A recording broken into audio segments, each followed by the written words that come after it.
यशोदाने उत्तर दिले नाही. त्यामुळे आरवचा राग आणखी वाढला. आरव पुन्हा रागाने ओरडला, आजी, मी तुला काही विचारतोय. पार्टी कोणत्या आनंदात देत आहेस? इतक्या वर्षांनी तू स्वतः नाटक करत आहेस. यशोदा बेडवर बसताना म्हणाली. आरव रागाने तिच्याजवळ आला आणि म्हणाला, वा आजी, हुशार. तू अगदी स्पष्टपणे खोटं बोलायला शिकली आहेस. त्या दिवशी तुला कळलं की मी स्वतः हे नाटक करतोय तेव्हा तू मला काय म्हणाली की आरव बेटा, प्लीज पुन्हा एकदा विचार कर. हे नाटक तुझ्या वेदना वाढवतील. हो ना? हेच तू म्हणाली होती ना? मग रातोरात असे काय घडले की माझ्या निर्णयावर तू एवढी खुश आहे की पार्टी करत आहेस? यशोदाने कोणतेही उत्तर न देता मासिकाची पाने उलटायला सुरुवात केली. तेव्हा आरवने रागाने तिच्या हातातून मासिक हिसकावून टेबलावर फेकली आणि म्हणाला, पुरे झाले आजी. आता सरळ सांग, तू कोणत्या आनंदासाठी पार्टी करत आहे? आणि माझ्यासाठी असिस्टंट घ्यायची कल्पना अचानक तुझ्या मनात कुठून आली? यशोदा रागाने म्हणाली, आरव, मी तुझी आजी आहे, तुझी कर्मचारी नाही की तू माझ्याशी असे बोलत आहे. असे पुन्हा माझ्याशी बोलला तर मी वृद्धाश्रमात जाईल आणि परत येणार नाही. आजी, माझ्यासमोर हा मेलोड्रामा करायचा विचारसुद्धा करू नकोस. तुझ्या हृदयात आणि डोक्यात सतत काही ना काही खुरापत चाललेली असते. म्हणून मला सरळ सांग, तू कोणाला माझी असिस्टंट बनवत आहेस? नाहीतर मीच तुला त्या आश्रमात सोडून येईल. काय नाव त्या आश्रमाचं? हो, वृद्धाश्रम. यशोदाकडे रोखून पाहत आरव म्हणाला. यशोदाचं तोंड उघडच्या उघडच राहिलं. आरव हाताची घडी घालून तिच्यासमोर उभा होता आणि तिच्याकडे पाहत होता. तेवढ्यात आदी तिथे आला. त्याला पाहताच यशोदा लगेच म्हणाली, आदीने मला सांगितले की तू त्याला 24 तास काम करायला लावतो आणि त्याला श्वासही घ्यायला वेळ देत नाही. त्याने असेही सांगितले की तू त्याचे जगणे कठीण केले आहेस. त्याला जेवायलाही वेळ मिळत नाही. त्यामुळे त्याचे काम थोडे कमी करण्यासाठी मी तुझ्यासाठी नवीन असिस्टंट ठेवली आहे. यशोदानेही बोलताच आदी आश्चर्याने तिच्याकडे पाहू लागला. आरवने ताबडतोब आदीकडे पाहिलं. तेव्हा यशोदाने आदीसमोर हात जोडून तिला मदत करण्यासाठी इशारा केला. आरवने रागाने आदीकडे पाहत विचारले, तर मी तुला इतके काम देतो की तुला जेवायलाही वेळ मिळत नाही? दुसरं काय? खरं तर आहे, तू मला 24 तास काम करायला लावतोस. मला तर हेही आठवत नाही की शेवटचं मी रात्री 8 ते सकाळी 12पर्यंत कधी झोपलो. आदी बोलल्यावर यशोदाने एक दीर्घ श्वास घेतला आणि तिच्या जीवात जीव परत आला.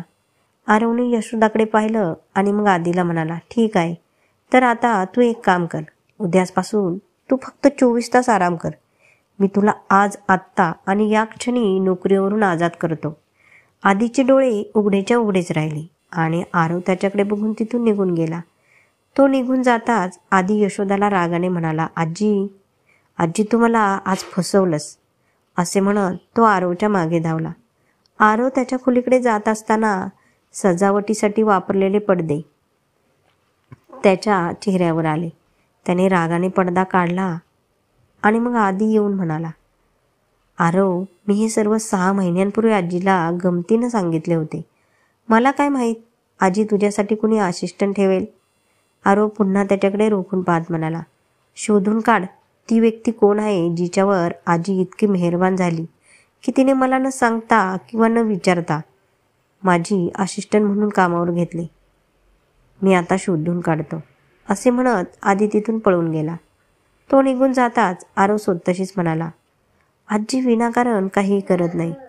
तिच्या मनात नक्कीच काहीतरी खिचडी शिजतीये. परंतु तिने कितीही प्रयत्न केला तरीही आज मी तिच्या पाठीत नक्कीच जाणार नाही. असे म्हणत तो पटकन वरच्या मजल्यावर त्याच्या खोलीकडे निघाला. आदी रागाने यशोदाच्या खोलीत आला. तेव्हा ती पार्टीत घालण्यासाठी साडी निवडत होती. आदी रागाने म्हणाला, आजी, हे खूप चुकीचे आहे. प्रत्येक वेळी तू स्वतःला वाचवण्यासाठी मला उग्र सिंहासमोर शिळीप्रमाणे फेकून देत असते. एक दिवस माझी शिकार झाल्यावरच तुला कळेल. बेटा, तू इतका हायपर का होत आहेस? तुला आणि मला दोघांनाही माहीत आहे की आरव माझ्यावर जितके प्रेम करतो तितकेच प्रेम तो तुझ्यावर पण करतो. त्याला हवे असले तरी तो तुला स्वतःपासून दूर ठेवू शकणार नाही. म्हणून टेन्शन घेणे सोडून दे आणि मला सांग, आज पार्टीत यापैकी कोणती साडी नेसू? यशोदाने आदीला अनेक साड्या दाखवत विचारले. आदी त्या साड्यांकडे बघत म्हणाला, ही फिक्कट गुलाबी साडी छान दिसते आजी. यशोदा रागाने त्याच्याकडे बघू लागली आणि म्हणाली, मी तुला म्हातारी झालेली दिसते का, जे मला असे डल कलर सांगत आहे? असे काही चटकमटक कलर सांग जो माझ्या व्यक्तिमत्वाला शोभेल. आधी हसत हसत म्हणाला, आजी तू खरंच वन पीस आहेस. हा लाल रंगही तुला छान दिसेल.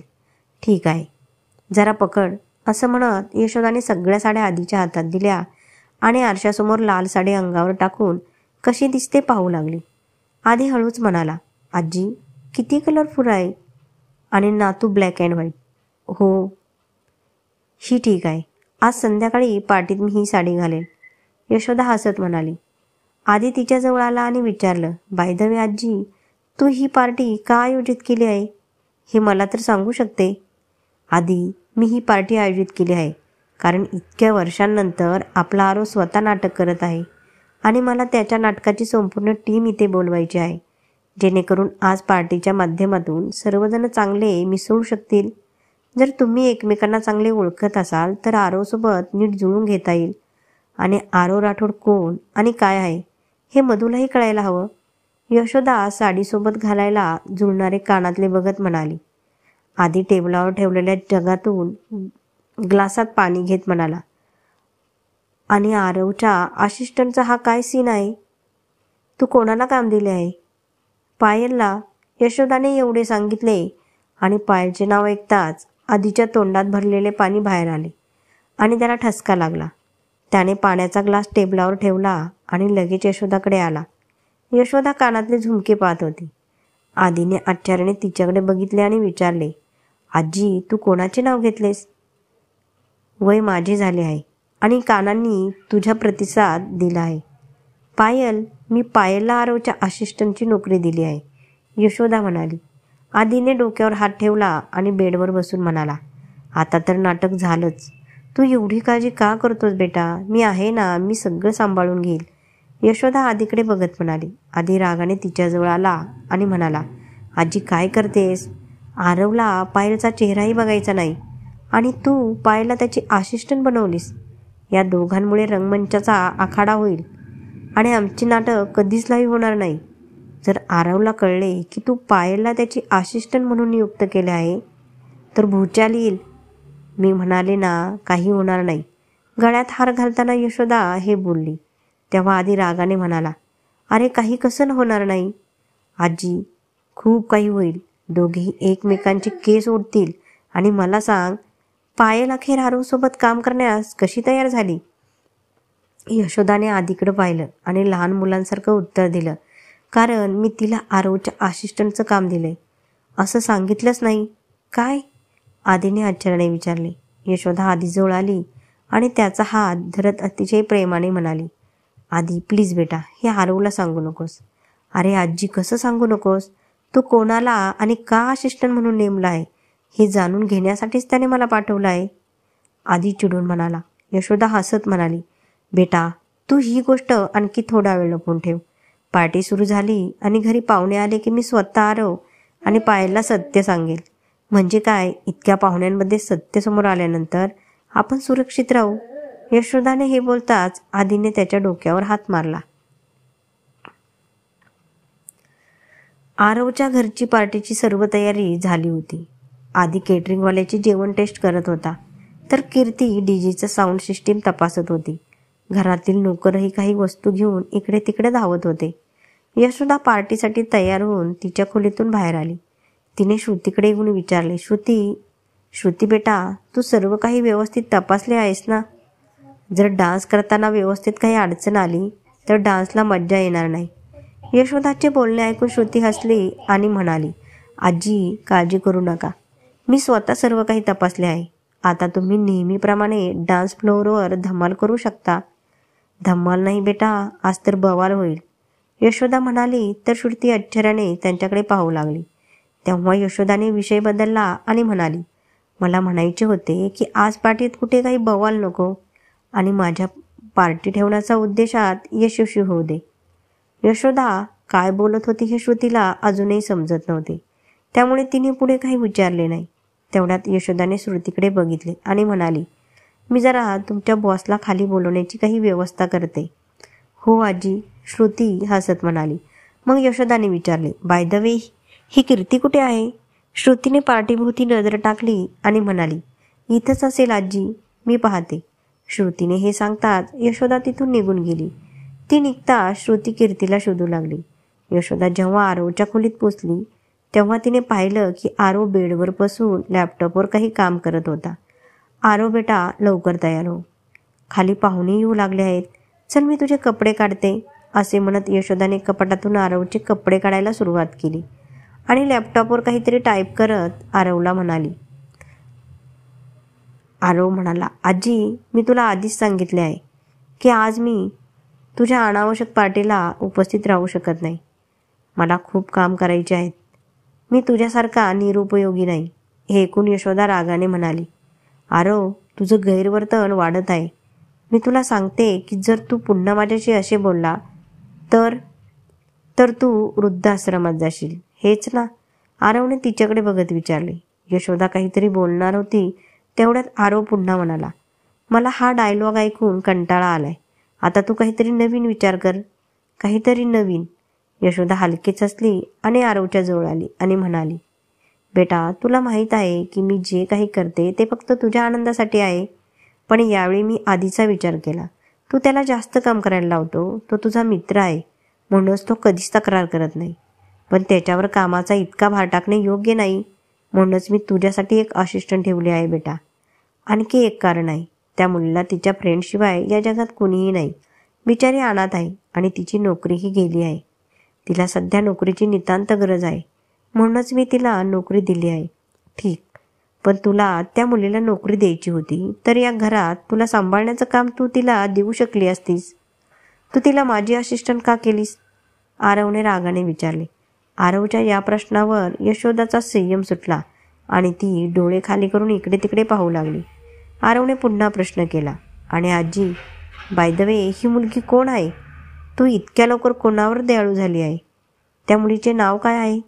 आरवने हे विचारताच यशोदाचे डोळे मोठे झाले, पण आरव तिच्याकडे रोखून बघू लागला. मग यशोदाने विषय बदलला आणि रागाने विचारले, आरव, तू स्पष्ट सांग, तू खाली येत आहे की नाही? आरवने उत्तर न दिल्याने यशोदाने रागाने विचारले, म्हणजे तू पार्टीत खाली येणार नाहीस? नाही, आरव रागाने म्हणाला. आणि यशोदाही म्हणाली, ठीक आहे, तू हट्टी आहेस तर मी पण तुझीच आजी आहे. नको येऊ खाली, मी चालले खाली मिठाई टेस्ट करायला. यशोदाने हे बोलताच आरवने लगेच लॅपटॉप खाली ठेवला आणि यशोदा जवळ आला आणि म्हणाला, आजी, मिठाई खाण्याचा विचारही करू नकोस, नाहीतर मी तुला स्वतःहून वृद्धाश्रमात सोडून येईल, समजलं? यशोदा हसत हसत म्हणाली, बेटा, मी या घरात एक पार्टी आयोजित केली आहे आणि मीच पाहुण्यांना आमंत्रित केले आहे आणि माझ्या पाहुण्यांचे स्वागत करण्यासाठी तू येणार नाहीस. त्यामुळे मला सर्व काही व्यवस्थित करावे लागेल. आज पार्टीत माझ्या पाहुण्यांना काही त्रास होऊ नये अशी माझी इच्छा आहे आणि प्रत्येकजण घरी जाऊन माझ्याबद्दल वाईट बोलेल, म्हणून मी जात आहे केटररने तयार केलेल्या जेवणाची चव पाहायला. असे बोलून यशोदा तिथून निघून गेली. ती निघून जाताच आरवने रागाने बेडवर ठेवलेले कपडे उचलले आणि वॉशरूमकडे जाताना म्हणाला, महादेव, अशी आजी कोणा शत्रूलाही मिळू नये. यशोदाने आरवच्या खोलीत डोकावले आणि हसत म्हणाली, मी पण तुझी आजी आहे बेटा आणि पायलला तुझ्या आयुष्यात आणीलच. असे म्हणत यशोदा खाली आली. खाली पाहुणे यायला लागले होते. आरवचा संपूर्ण स्टाफ पार्टीमध्ये एन्जॉय करत होता. यशोदाला पाहून आधी तिच्याजवळ आला आणि म्हणाला, आजी, आरव अजून आला नाही. सगळेजण त्याच्याबद्दल विचारतील तर आपण काय सांगणार? यशोदा हसत हसत म्हणाली, फक्त 2 मिनिटांनी तो आपल्यासोबत पार्टीत असेल. खरंच? तू त्याला खाली यायला कसे पटवले? आधीने लगेच विचारले. तर यशोदा हसत म्हणाली, तेच जे प्रत्येक वेळी करते. असं म्हणताच आधी हसायला लागला आणि मग यशोदाची नजर समोरून येणाऱ्या पायलवर पडली. पायल आणि मधूवर पडली. मधूने लाल रंगाचा तर पायलने काळ्या रंगाचा शॉर्ट ड्रेस घातला होता. दोघीही खूप सुंदर दिसत होत्या, पण पायलचे लांब सडक मोकळे केस तिच्या ड्रेसला 4 चांद लावत होते. तिने एक पातळ नोज रिंग घातली होती जी तिला खूप छान दिसत होती. तिच्या चेहऱ्यावर हलकासा मेकअप केल्यामुळे तिचा चेहरा चंद्रासारखा चमकत होता.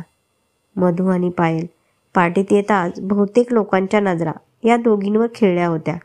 यशोदा हसत हसत पायलजवळ आली आणि तिला पाहून पायलची उचीवाट करत तिच्याकडे गेली आणि तिच्या पायाला स्पर्श केला. यशोदाने तिच्या डोक्यावर हात ठेवला आणि म्हणाली, सुखी राहा बेटा.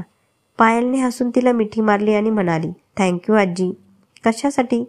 यशोदाने विचारले आणि पायल हसत म्हणाली, तुमच्यामुळे मी आता बेरोजगार नाही म्हणून. यशोदा हसली आणि पायलकडे वरपासून खालपर्यंत पाहत म्हणाली, बरं, मला माहीत नव्हतं की तू या रंगात एवढी छान दिसते आणि तुझा हा ड्रेस तो देखील खूप सुंदर आहे. आज तुला पाहून परदेशी मॅमही तुझ्यासमोर फिकी पडेल. खरंच आजी? पायलने लगेच विचारले. तेव्हा यशोदाही लगेच म्हणाली, नाहीतर अजून काय, मी खोटे थोडी बोलते. पायल खूप खुश झाली आणि म्हणाली, मला वाटत होते की हा ड्रेस खूपच छोटा आहे. पहा, तो गुडघ्यांच्या पण वर आहे. मला असे छोटे कपडे घालणे फारसे आवडत नाही आणि आज मधूने मला हा ड्रेस घालण्यास भाग पाडले. तू खूप सुंदर दिसतेस बेटा.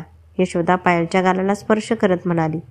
पायल काहीतरी बोलणार इतक्यात तिची नजर मधूवर पडली, जी पायलकडे तोंड लटकवून पाहत होती.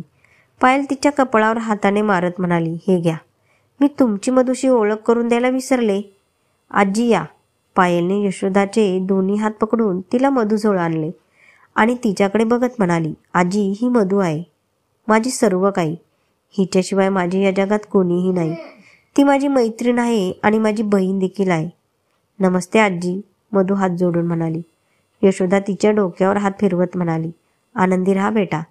मधू पुन्हा बोलली, आजी, तुम्ही पायलवर जादू केली आहे. आजकाल तिला दिवसभरात फक्त 2च कामं असतात. पहिलं म्हणजे तुमची स्तुती करणे आणि दुसरं, ज्याने तिला खोलीत बंद केली होते त्याच्यावर टीका करणे. तिच्या हातात असते तर हिने त्या माणसाला सुरावर चढवले असते. मधू असे म्हणत असताना यशोदाने आरवच्या खोलीकडे पाहिले आणि मनात म्हणाली, हे देवा, आज मला वाचव. आज माझी पार्टी लढाईचं मैदान ना बनव, कारण हे दोघेही एकमेकांचा प्रचंड द्वेष करतात. तेवढ्यात पायलने तिच्या खांद्यावर हात ठेवला आणि विचारले, आजी, किती छान सजावट केली आहे. तुमची हरकत नसेल तर इथे सेल्फी काढता येईल का? ते काय आहे ना, मला व्हॉट्सॲप, फेसबुक, ट्विटर आणि इन्स्टावर एक स्टोरी पोस्ट करायची आहे. यशोदा हसत हसत काहीतरी बोलणार होती. तेवढ्यात तिची नजर त्याच्या खोलीतून बाहेर पडलेल्या आरववर पडली, जो पांढरा शर्ट आणि काळी जीन्स घातलेला होता आणि जो काळा कोट घालून खाली येत होता. यशोदाचे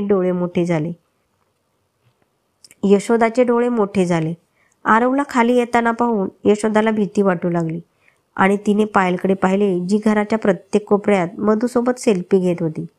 तेव्हाच आरव खाली आला आणि रागाने यशोदाला म्हणाला, आजी, जर तू गोडाचा एक तुकडाही तोंडात टाकलास तर माझ्यापेक्षा वाईट कोणी होणार नाही, समजलं?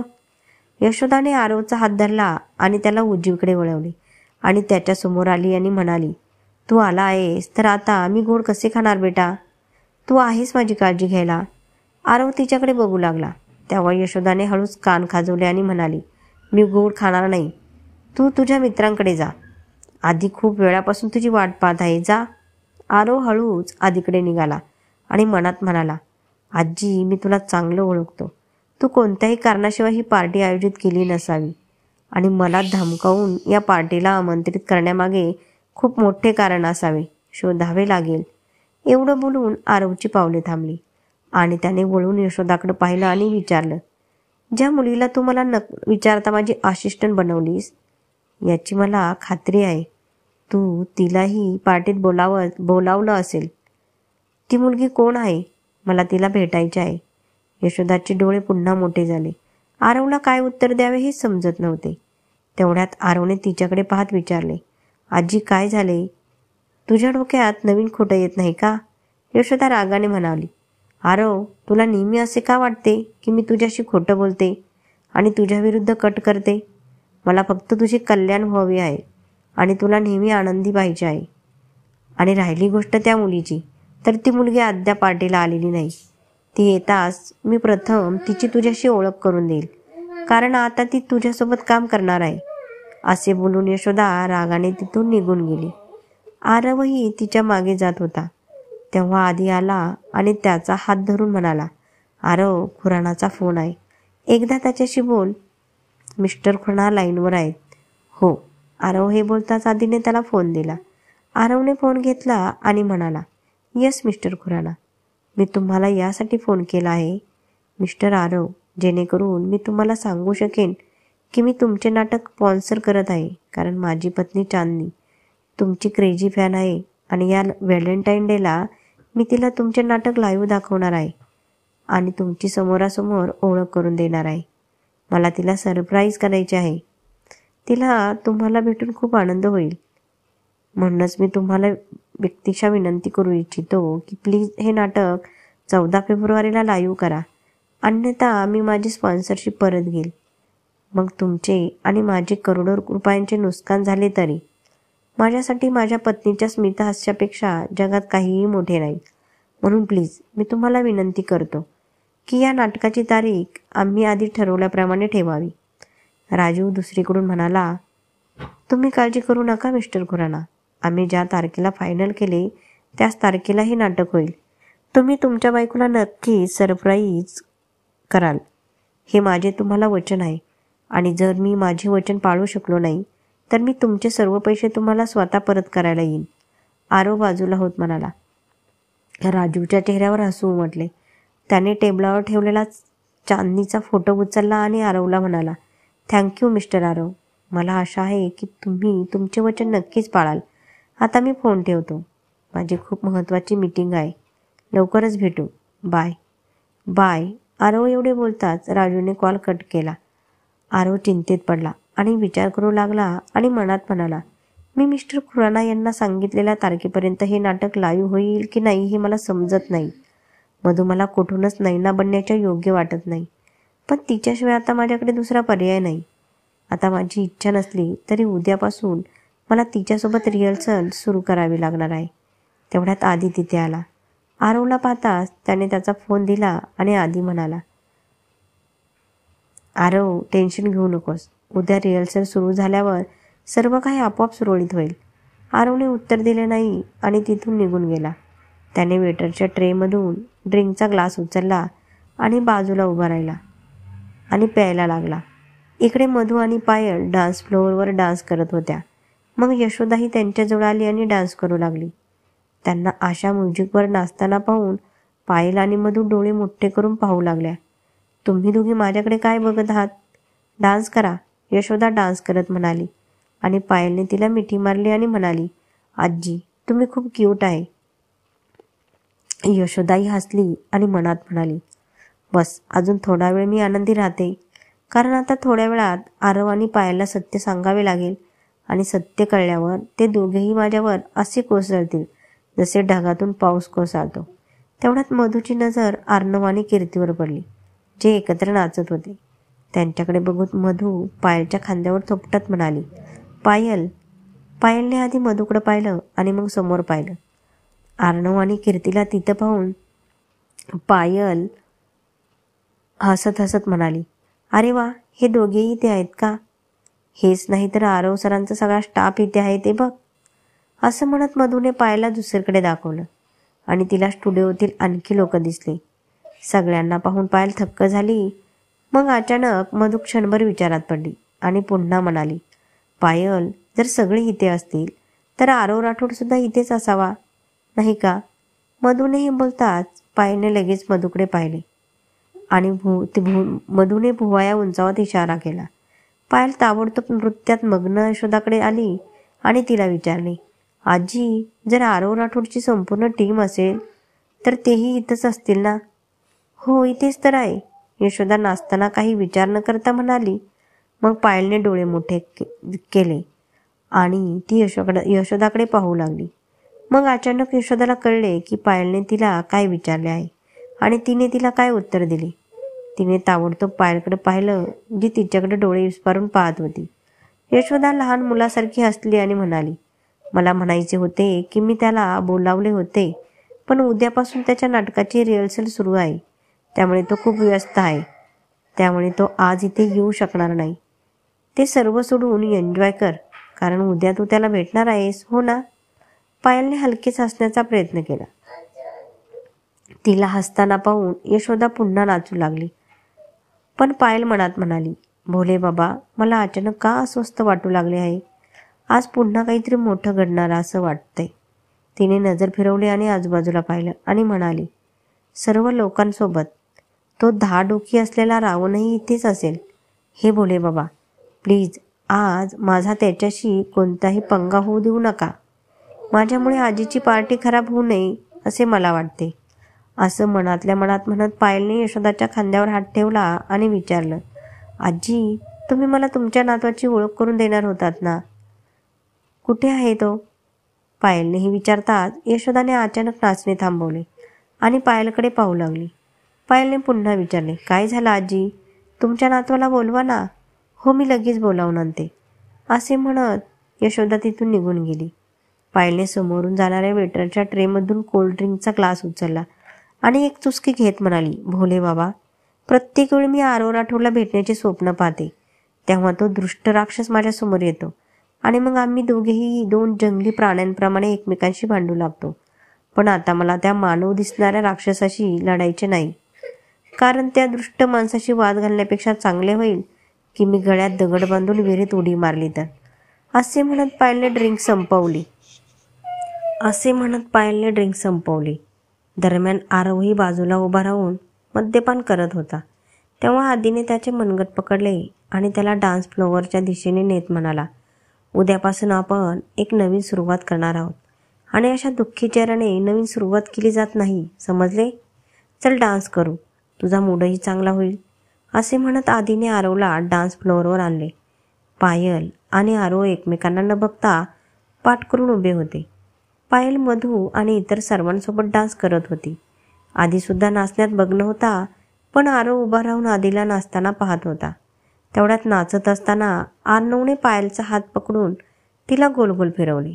आरव नुकताच डान्स फ्लोअरवर सोडायला वळला होता तेव्हा पायल गोलगोल फिरत त्याला धडकली. दोघांना समोरासमोर पाहून यशोदाचे डोळे विस्पारले आणि ती म्हणाली, हे देवा, आता मी सर्व काही तुझ्या हातात सोडले आहे. एकतर तू आज मला जे पाहिजे ते कर, नाहीतर मला आरवच्या ओरड्यापासून आणि पायलच्या प्रश्नांपासून वाचव. असे म्हणत यशोदाला देवाचे स्मरण होऊ लागले. पायलला डोळ्यांसमोर पाहून आरवला खूप राग आला, पण तो काहीतरी बोलेल त्याआधी पायल त्याच्याकडे रागाने बघत तिथून निघू लागली. पण आरवने तिचे मनगट पकडून तिला जवळ घेतले. पायल स्वतःला मोकळे करत म्हणाली, हा काय असभ्यपणा आहे, मला सोडा. इथे काही तमाशा करू नकोस पायल, नाहीतर तुला खूप पश्चाताप होईल, कारण मला माझ्या पार्ट्यांमध्ये तमाशा करणारे लोक आवडत नाहीत. आरव तिच्या कानात हळूच बोलला. तर पायल त्याच्याकडे तिरक्या नजरेने पाहत म्हणाली, मला तमाशा करण्याचा छंद नाही. तुम्ही पण इथे आहात हे मला माहीत असतं तर भोलेबाबांची शपथ मी इथे कधीच आले नसते. अच्छा, म्हणूनच मी जिथे असतो तिथे तू सगळीकडे असतेस. असे तर नाही की तू मुद्दाम मला टक्कर देतेस. तुझा हेतू काय आहे? तुला काय पाहिजे की आज तू माझ्या घरी आलीस? आरवने जबरदस्तीने पायलबरोबर नाचत असताना विचारले. पण पायलने त्याच्या प्रश्नांची उत्तरे दिली नाहीत आणि ती फक्त त्याच्याकडे द्वेषपूर्ण नजरेने पाहत होती. आरवने पुन्हा विचारले, काय झाले? तू माझ्या प्रश्नांची उत्तरे दिली नाही की तुझी हकीकत माझ्यासमोर उघड होणार आहे म्हणून तू काही बोलू शकत नाहीस? पायल रागाने म्हणाली, आज जर मी तुमच्या या घटिया प्रश्नांची उत्तरे दिली तर मी माझ्याच नजरेत पडेन. तू कितीही युक्तिवाद कर, पण माझ्या प्रश्नांची उत्तरे न देता आज तू इथून कुठेही जाऊ शकत नाहीस. आरव रागाने म्हणाला. मग पायलनेही त्याच्याकडे रोखून पाहिलं आणि म्हणाली, तुम्ही मला इथून जाऊ दिलं तर बरे होईल, कारण मी तुमच्या प्रश्नांची उत्तरे द्यायला सुरुवात केली तर इथे इतके लोक आहेत पार्टीत, पाहुण्यांसमोर तुमची इज्जत जाईल. असे बोलून पायल रागाने स्वतःला सोडवून तिथून निघून गेली. मधू तिच्या मागे जात होती. तेव्हाच अर्णव तिच्याशी बोलू लागला आणि तिला तिथेच थांबावं लागलं. पायल 4 पावलेही चालली नव्हती तेव्हा मागून आरव आला.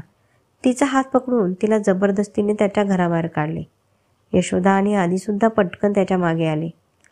मला सोडा, मला या पार्टीतून हाकलून देणारे तुम्ही कोण आहे? पायलने हात सोडवत रागाने विचारले. मग आरवने तिला दूर ढकलले आणि म्हणाला, या घराचा मालक, हे माझे घर आहे. हे ऐकून पायल त्याच्याकडे आश्चर्याने पाहू लागली. मग आरवने उद्धटपणे विचारले, बाय द वे, तू इथे काय करत आहेस? तुला आत कुणी प्रवेश करू दिला? पायलने क्षणभर विचार केला आणि मग घमंडीपणाने म्हणाली, अरे, मी कसे विसरले की तुम्ही फक्त वाईट स्वभावाचेच नाही तर खोटारडेही आहे.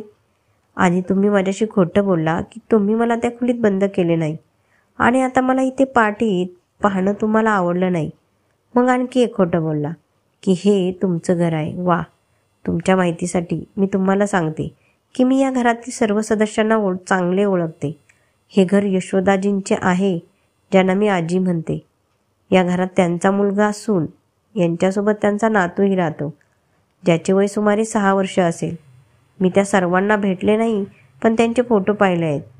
तर हे उघड आहे की हे घर तुमचे आहे असे खोटे बोलत आहात तुम्ही. पायलचे बोलणे ऐकून आरव क्षणभर विचारमग्न झाला. मग पायल रागाने आरवच्या जवळ आली आणि म्हणाली, आणि मी इथे बोलवल्याशिवाय आले नाही. आजीने मला इथे बोलावले कारण त्यांना माझी त्यांच्या नातवाशी ओळख करून द्यायची आहे. ज्या नातवाला सांभाळण्याचे काम मला दिले आहे. आणि मला या नोकरीची गरज का पडली हे तुम्हाला माहीत आहे का? आरव आश्चर्याने तिच्याकडे पाहू लागला. तेव्हा पायल रागाने म्हणाली, तुमच्यामुळे माझी नोकरी गेली होती आणि मला नवीन नोकरीची गरज होती. पण आजी धन्य आहेत की त्यांनी मला हे काम दिले. अरे, आता मला समजले की ही पार्टी का आयोजित केली गेली आणि कोणाला माझा असिस्टंट बनवले गेले आहे. आरव मनात म्हणाला. पायल रागाने तिथून निघू लागली, पण आरवने पुन्हा तिची मनगट धरले आणि जोरात ओरडला, आजी.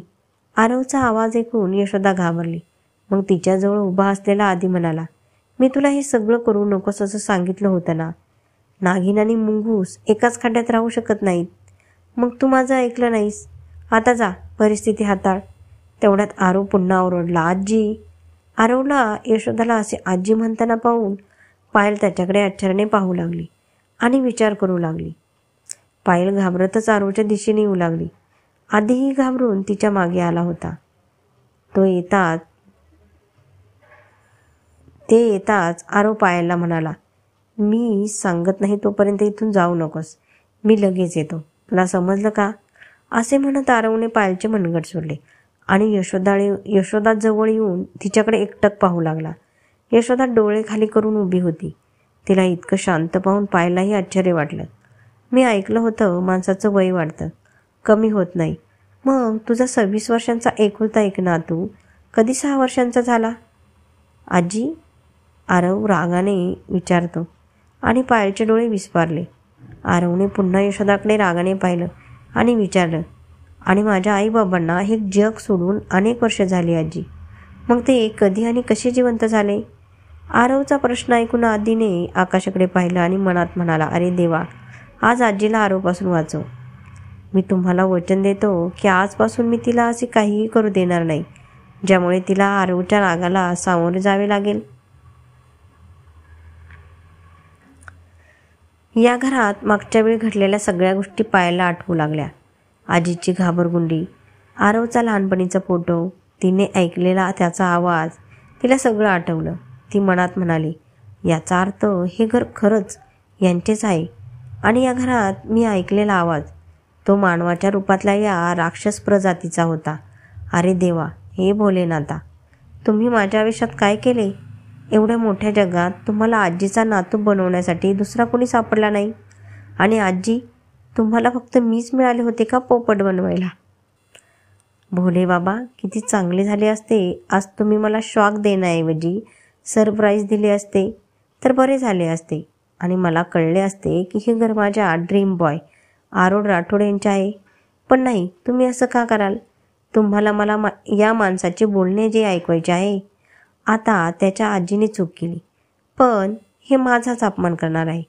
पण मी तुम्हाला सांगते भोले बाबा की जर या माणसाने माझी चूक नसताना माझा अपमान केला तर मी तुम्हाला वचन देते की मी गप्प बसणार नाही. मी पण वीट का बाप पत्थर से दूंगी. जर तो मला 1 वेळा बोलला तर मी त्याला 10 वेळा बोलेन. आहा. आरवच्या प्रश्नांची उत्तरे न दिल्याने आरव पुन्हा संतापला. तो यशोदाला म्हणाला, तू आता काही बोलशील की तुला आत्ता लगेच तुझ्या त्या वृद्धाश्रमात सोडू? आरवने हे बोलताच यशोदाचे डोळे मोठे झाले, पण ती काहीच बोलली नाही. काही न बोलल्याने आरवचा राग आणखी वाढला आणि त्याने पुन्हा विचारले, हीच ती मुलगी आहे ना जिला तू माझ्या असिस्टंटचे काम दिले आहे? आरवच्या या प्रश्नावर पायलचे मोठे डोळे झाले. आणि मग आरव जोरात ओरडला, आता तू अशी का उभी आहेस? मला उत्तर दे तू. या दुराचारी मुलीला माझी असिस्टंट का बनवली? बोल आजी. यशोदाने हिंमत एकवटली आणि धीटपणे म्हणाली, कारण ती खूप चांगली मुलगी आहे आणि तिला नोकरीची खूप गरज होती. तिला नोकरीची गरज होती म्हणून तू या मुलीला माझ्या गळ्यात घंटी बांधायचे ठरवले, बरोबर? आरवने रागाने विचारले. तेव्हा यशोदाने आरवच्या गालाला खूप प्रेमाने स्पर्श केला आणि म्हणाली, नाही बेटा, मी तिला घंटा समजून तुझ्या गळ्यात थोडी बांधले आहे. मी तिला तुझे असिस्टंट म्हणून ठेवले आहे. पुरे झाले आजी, खूप झाली मस्करी. तू नेहमी माझ्या सभ्यतेचा गैरफायदा घेतेस. या सगळ्या जगात तुला ही एकमेव मुलगी सापडली आहे का? मी तिचा तिरस्कार करतो. आणि मला एक सांग, या मुलीने काय जादू केली आहे की तू तिच्यावर एवढा दयाळूपणा दाखवत आहेस? तू या मुलीला ओळखत नाही.